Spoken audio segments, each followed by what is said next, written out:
So, ayan. Natapos din. O, diba? As much as possible, ayaw ni Toto maglagay ng gamit dito sa kitchen. Pero hindi maiwasan kasi may rice cooker, may air fryer, may kettle. Ayan. So, yung mga ano lang, yung hindi ganun ka-crowded. Ayaw niya talaga lagyan ng mga gamit ko o yung mga patong-patong sa kitchen top. So, ayan. Ito lang, yung basic lang. Yan, hindi mo maiwasan. Ito, yan. Tapos, yan, nagluto na si Papa ng ulam. Nagluto na siya ng asado. Ayan, guys. So, ayan. Mantika na. So, ililipat natin siya dito. Ilipat natin siya dito kasi i-ref ko siya and then iinit na lang natin bukas na umaga. Yun yung napagkasunduan namin ni Toto bago siya mag-duty ng Sunday, Monday, Tuesday. Magluluto na siya ng ulam para kinabukasan. Ito yung babaunin. Para kinabukasan, ito yung babaunin ni Christoph. Kasi wala naman akong pasok pag Monday, Tuesday, or Wednesday yan. So basta, naka-ready na siya para bukas. Tapos i-ref ko na lang. Maganda na yung malinis. Ang sarap mamili ng gamit no? Parang, lalo na pag marami kang nakikita. Kanina, may mga... Madalas guys, pag nandun ako sa TJ Maxx or Home Goods or Marshalls, yun yung mga ano dito shopping center na mga gamit, yung mga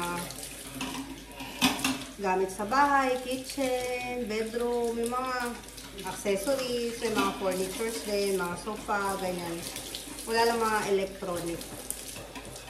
Pagdating ng counter, marami akong nilalagay sa cart ko yung mga gusto ko. And then, bago ako makarating ng counter, parang ano yun, may elimination. Hanggang mag-end up ako sa ilan lang yung mabibili ko. Kasi minsan, namamahalan ako. Tapos, tinitingnan ko kung gusto ko lang, kaya ako siya bibilin. Or kung kailangan ba talaga. So, ano yun. Bigil, look! Maghugas si Mama, oh. Halika dito, tingnan mo. Yung binili nating, drying rack. Oh. Hugas si Mama. Tapos dito ko lalagay. Oh, ganda, diba? Tapos, pag mga fruits, grapes, na pwede mo dito ilagay. Habang hinugasan mo siya. Tapos, kukunin mo yung, container or canister.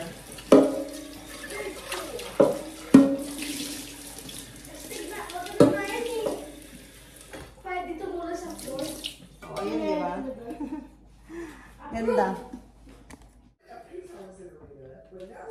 Ito guys, sample natin yung binili nating drying rack. Nakakatuwa rin. Kasi, diba? Look, Miggy. Dito natin siya ilalagay.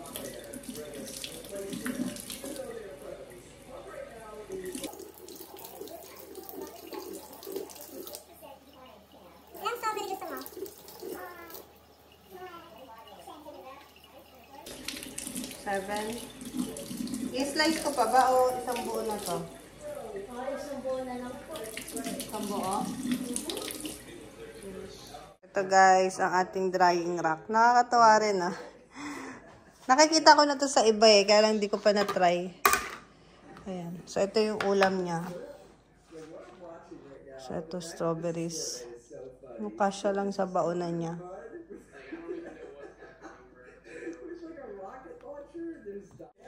Stop, tanggalin mo na lang yung balat ha, ay yung leaves. Ayan. So, ito guys, yung kanyang baon. Bottled water niya. Tapos yung baon ni Miggy.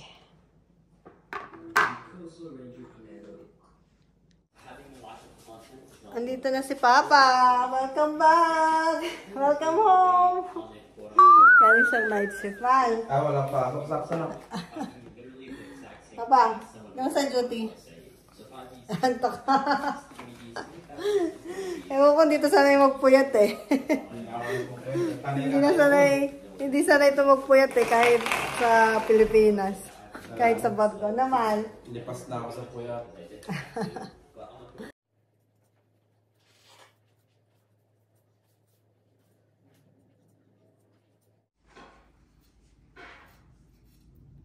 Hello guys. Ayan, magluluto tayo ng tinola. Marunong ako magluto ng tinola. So, natutulog pa si Toto. Sabi ko, lulutuan ko siya. Sana masarap. Tingnan natin guys kung luto na yung manok. Usually ito yung gamit ni Toto. Thermometer.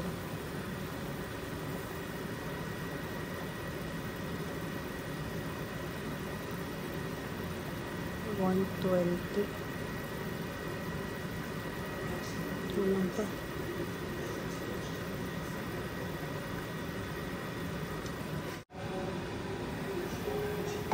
Lagay na natin yung vegetable, sayote. So guys, tikman natin. Hindi kasi ako nagluluto eh. Pero meron naman ako magluto ng mga tinola. Tikman natin guys.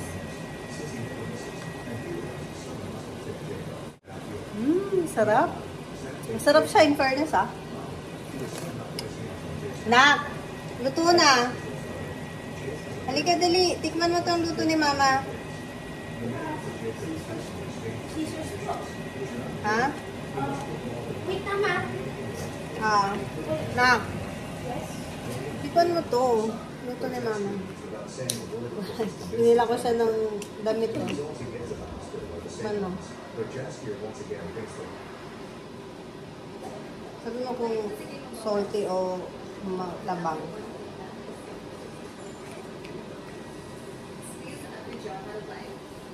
Sarap? Ha? Sarap? Ay, niloko mo yung mami. Ala, gutom na. Kakain ka na? Yes, sir. Oh, kakain ni anak ko. Sarap pa? Totoo? Magugustuhan to ni Papa mo? Tingin mo, magugustuhan ni Papa mo?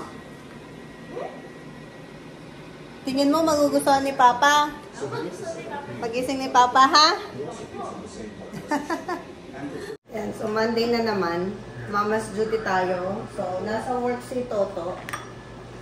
So, every Monday, nagluluto ako ng breakfast and baon ni Christoph. So, for today, ayan, nagluluto ako ng sopas. Ayan guys, ang kalat. Nagluluto tayo ng Delemundo, yung corned beef. Naghiwa na ako ng sibuyas and bawang. And then, right now, nakasalang yung sopas ko. Ayan, magkasopas tayo para sa breakfast. Sarap. Masarap? Love you! Hindi na. Diba? Nag-iba? Sabi mo masarap. Hindi salty? Konti? Pero masarap. Hindi.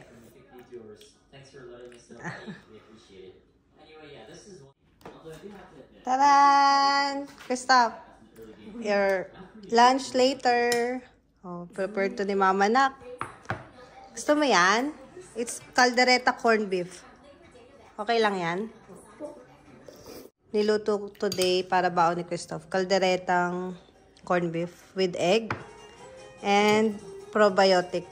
Ito parang Yakult to guys eh. Yan, probiotic Baileys. And then chocolate.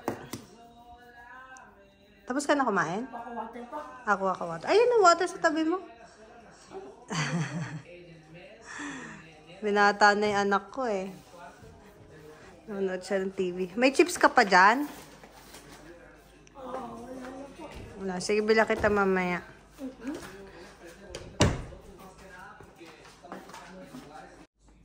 Ayan, mag-hot choco tayo. Bira ako magkape pag naka-duty lang. So, naalala nyo to guys. Ito yung binili nating canister last time. So, mag-coffee tayo. Ayan. Air sealed lang siya. It was very easy. Pagka press mo dito sa airtight, ano niya, sealed.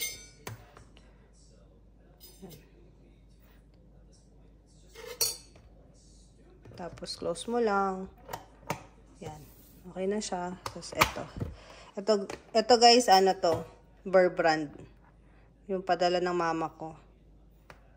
Sa pinsan ko pa, nung umuwi yung pinsan ko ng Pilipinas. Ayan. Padala siya. Ganyan lang siya, yan.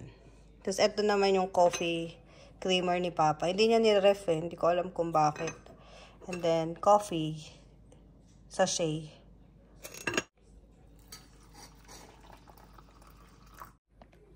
So, ayan guys. Liwanag na. Miggy, ready ka na dyan ha? Antay natin si Papa. So, after ng mama's duty, syempre kahit off day,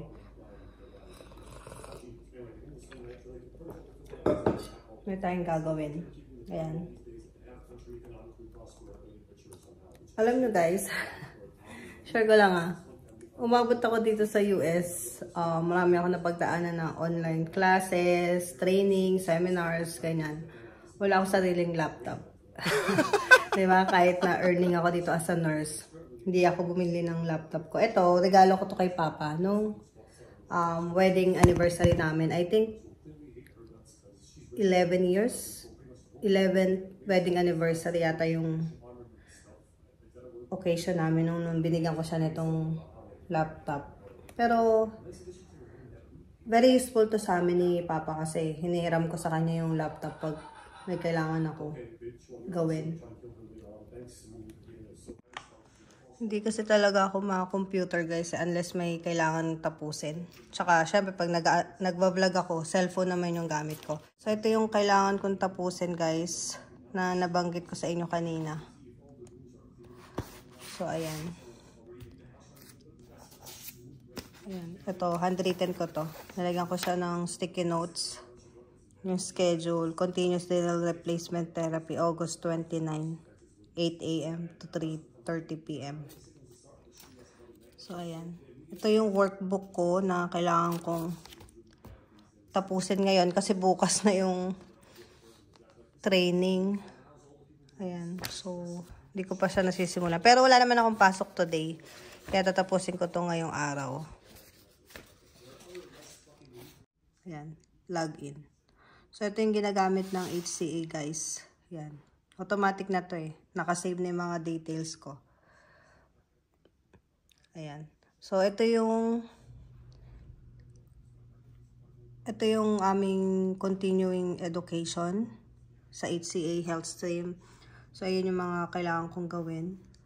August 29. So, kailangan ko itong tapusin before tomorrow. Baxter CRRT Prismax device resume. Na-start ko na ito pero hindi ko pa ito natapos. Yan. ICU, ICC, trauma education. Siguro mabilis lang naman to. Hindi ko pa siya natatapos. Ayan. Ay, parang andyan na si Papa mo, Nak. Nak. Narinig ko.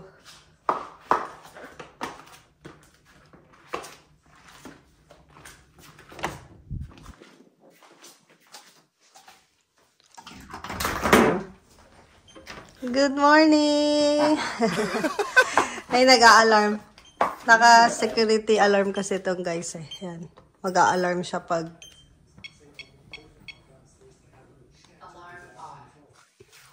Kumusta, Juty? Nagbablog ako. All good. Love you. Kumusta? Ha? All good. Masarapan naman yung anak mo sa luto ko. Hey bro, what's up? Aga mo ah. Ibalik natin yung damit mo. Maliit. Parang di ka galing duty. Layas na naman nasa isip mo eh. Mal. Ay, tikman mo yung luto ko.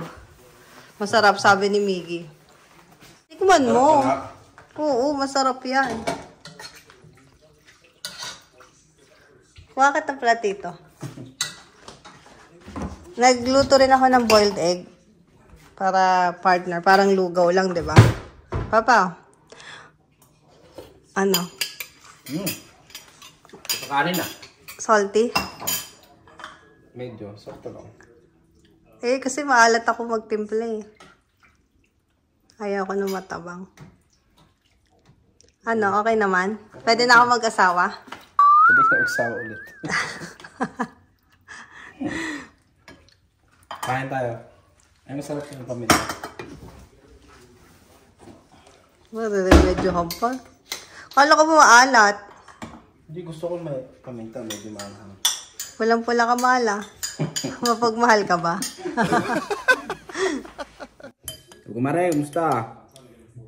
Si Dad? Good duty. Duty siya? Last night that. Ilan na niya? Sabi ko na ano.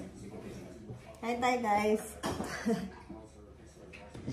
Kain lang kami ni Papa ha. Hatid ka na namin. Kumain ka na? Uy, masarap. Mahal. Sarap nga. Diba? Ano to? Ay, corned beef. Masarap din yan, mahal. Ano? Kalderetang Del Mundo corned beef.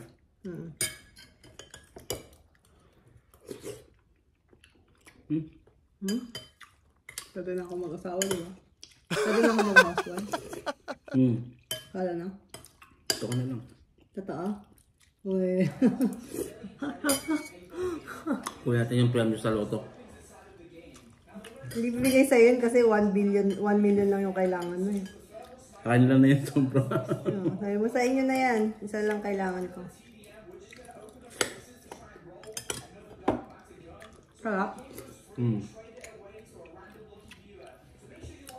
So, ayan ang aking morning routine guys pag Monday. Luto ng breakfast, ng baon. Ganito kami guys, flexible kami. Kailangan flexible talaga kayo dito eh. Kasi ang hirap pag both working kayo. Yung mga past few months, hindi nag-work si Papa. Parang ano eh, parang hindi advisable din, you know? Kasi parang naging dependent na ako. Alin? Naging dependent na ako sa'yo. Oo, dapat mo lang. Naging dependent na ako kasi hindi ako bumabangon ng ano, morning. Ay, hindi. Bumabangon naman ako kasi hindi ako natutulog ng madaling araw minsan eh. Sarap. Thank you guys. Ay, naka-choco pala ako dito. Gusto mong kape? Ayun guys, mag-end na ako ng vlog. Ayoko na mag-kape, matutulog ako. Thank you for watching. Until next vlog. Bye-bye. Bye guys. Diba, parang di galing duty. Kasama mo pala ako. O, tulog ka na. Pwede. Ano mas ba yan? 10:30 pa. Tulog ka muna ng aga. SM Bye-bye guys. Bye guys.